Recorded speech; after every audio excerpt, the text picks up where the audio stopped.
Today's video is brought to you by my camera's auto zoom function. All of the zooms and stuff has been done live on this video, none of it in post.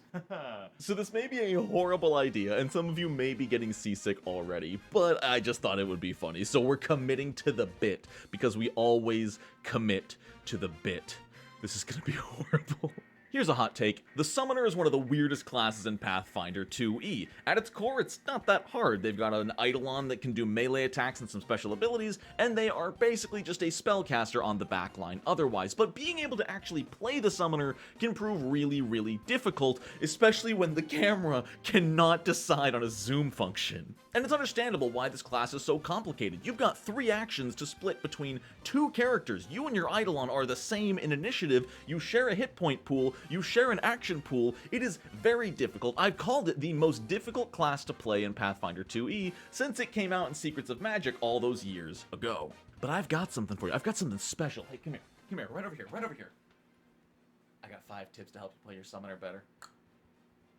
Can we back up? Can you back up, please? Back up.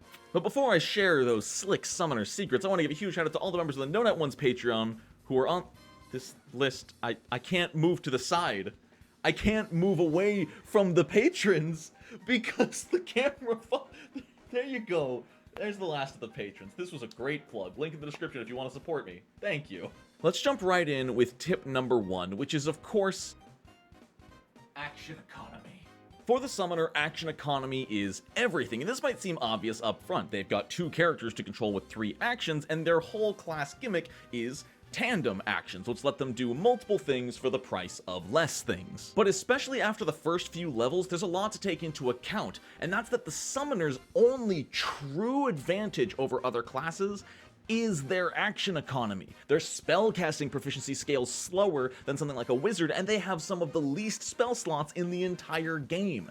And when it comes to everything that makes Pathfinder Pathfinder, the Summoner is worse than anybody else designed for that role, except the Summoner can do both, and they can do more actions per turn. Right at level 1, the Summoner gets to cheat out a 4th action every single turn thanks to their tandem action, Act Together. If you're unaware of how this works, it's effectively do anything you want and the other character gets 1 action. You're casting a 2-action spell with your Summoner, your Eidolon gets 1 extra action. Your Eidolon is going to make a strike, you can stride with your Summoner for free, as long as the total actions are just one person doing a single action, the other person can do whatever they want, and that single action is free. So already right at level 1, your Eidolon can stride into position, strike somebody, and as long as you act together as part of this last action, you can cast a cantrip or any spell with your Summoner, all in 1 turn. That's a stride, a strike, and a 2-action spell,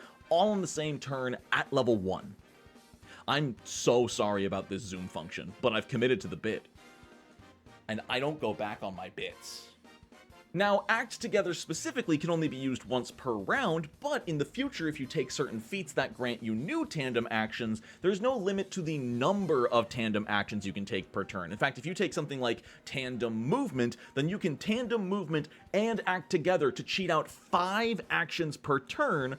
Granted, 2 of them will always be strides, but this is what I'm talking about when I say that the Summoner has some of the best action economy in the game. They can cheat so many actions onto their turn. So make use of that. Don't just attack with your Eidolon, and don't just cast spells with your Summoner, because if you're only doing one or the other, you are going to be worse than the Wizard or the Ranger, but you can do both. And sure, your attack might be a little less accurate, your spell might be a little bit less accurate, but you're still doing both on the exact same turn. And as a little bonus tip, as I like to do in these videos, bonus tip, use saving throw spells for your Summoner spells like Electric Arc or Pummeling Rubble. That way, your Eidolon gets to attack with their strike, and because you and your Eidolon share multiple attack penalties, you don't want to use a spell attack roll. You'd rather use a saving throw, as that is not affected by the attack made by your Eidolon. Tip number 2 is your classic little reminder tip that this is how the rules work, but a lot of people do miss this. Don't be afraid of being near your Eidolon just because you might get caught in an area of effect ability. If you and your Eidolon are both caught in the area of a fireball, you are not taking double damage. all you're effectively getting is kind of disadvantage on your saving throw. You just take the worst result between yourself and your Eidolon. If you roll a 5 and your Eidolon rolls a 15, you're gonna go with the summoner's failed save and lose that many hit points, but you don't take damage for both of you. The same, unfortunately, also goes for healing. You're not gonna be able to cheat double the hit points out of your heal spell because you and your Eidolon were caught in the 3-action heal. It only heals one of you once. You may be 2 characters, but you are only 1 hit point pool.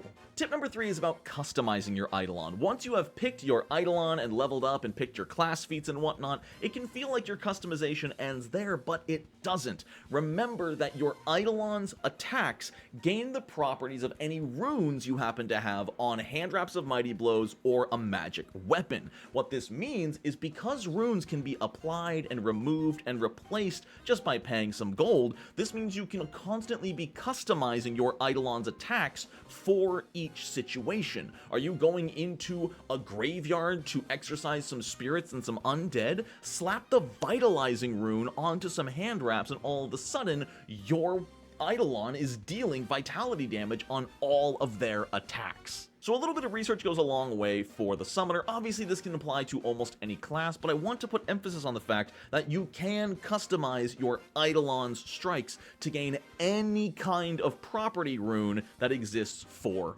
weapons. There's a lot to play around with there. Tip number 4 sounds stupid. A lot of my tips sound stupid because they're very basic knowledge for people who know this game inside and out, but that's not what these videos are for. These videos are for people who are looking for how better to play this class, so please use your focus spells.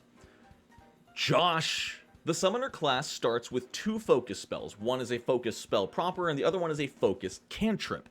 Boost Eidolon doesn't do a whole lot, but is a really good use of a single action if that's all you have left. For 1 action, you boost your Eidolon and it deals a couple points of extra damage with its strikes that turn. It's not amazing, you're probably better off using a cantrip like Electric Arc or something, but if you are in a situation where you had to reposition, you don't have 2 actions left on your summoner, go ahead and boost your Eidolon. This also has a range of 100 feet, so if you're like 80 feet away from your Eidolon and you can't get close enough to use something like Electric Arc, buff them up, or maybe you, the summoner, just want to stay farther away. This is a great safe option to still cheat out a little bit of bonus damage. And please use your focus points on Evolution Surge, especially if you can do this before combat starts. This spell is insane. Imagine if you had a spell that could just give yourself plus 20-foot speed for a minute. You can just do that. 2 actions, give your Eidolon plus 20-foot speed. You can also give it low light vision, dark vision, scent, and improvised sense of scent. My phone's going off. You can even just choose to let it breathe underwater with a swim speed for 1 full minute. This is an incredible spell that gets stronger as you level up. At character level 7, you can make them large. You can give them a climb speed. At character level 9, you can make them huge and give them a fly speed. This spell is wild. And Josh never used it once in 2 years. This tip exists for 2 reasons. One is that I think there is an actual worth in putting emphasis on summoners using their focus spells and not getting too wrapped up in their Eidolon's abilities and their own normal spells and cantrip. Don't forget that you do have focus points to use. The other reason I wanted to give this tip is because Josh, our summoner, has been in our campaign since November of 2023 and has not cast either of these spells a single time. I love you, I'm glad nobody's dead, but please use them.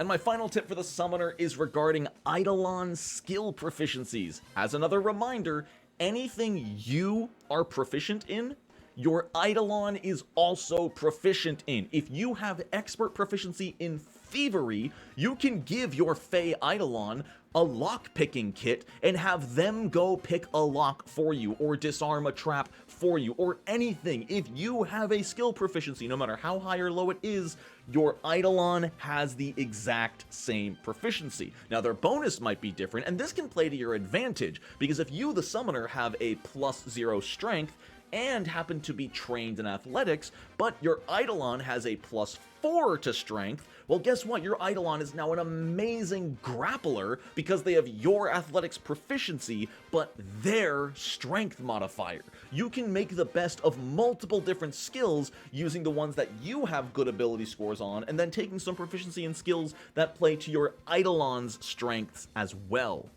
Maybe you have a +1 to dexterity, but your Eidolon has a +3. Still, take proficiency in stealth, or maybe even expert proficiency, and your Eidolon can be a great sneaky beaky little unit. Now, there is a caveat to all of this, and that is that your skill feats do not translate to your Eidolon. Just because you have Bon Mot doesn't mean your Eidolon can take that action as well. But there is a feat specifically for that, Skilled Partner, which will allow you to pick a certain number of skill feats and give them to your Eidolon. You can do a lot with your Eidolon's skill proficiencies, which are by extension your skill proficiencies, and I always see a lot of summoners thinking they need to do everything themselves, but no, keep that in mind. Invest in skills that will be beneficial for your Eidolon, even if they are not beneficial to you, the summoner, directly, because that can come in clutch in certain situations. And there you go, 5 really weird tips for the summoner. I don't apologize for the zooming weirdness, but I'm definitely never doing it again. I want to give another huge shout out to the members of the No Nut One's Patreon. Thank you to all of you for supporting the channel and supporting No Nut November. It has been a blast. I am working on getting even more content out. I think this is video like number 12 or 11 or something. I've lost count. I'm just talking about classes, giving you some shady advice, and getting a few things wrong along the way. Thank you so much for watching. I will see you tomorrow for 5. Oh my god, please go. Can you push back? Can you push? Tomorrow's top 5 summoner feats. I'm gonna go. I'm gonna go. I actually kicked my bed. Stop! Here's a hot take. The summoner is a really weird class in Pathfinder. I can't do this.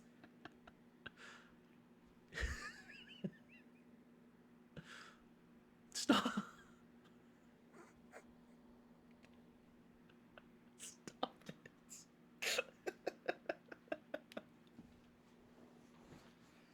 Here's a hot take.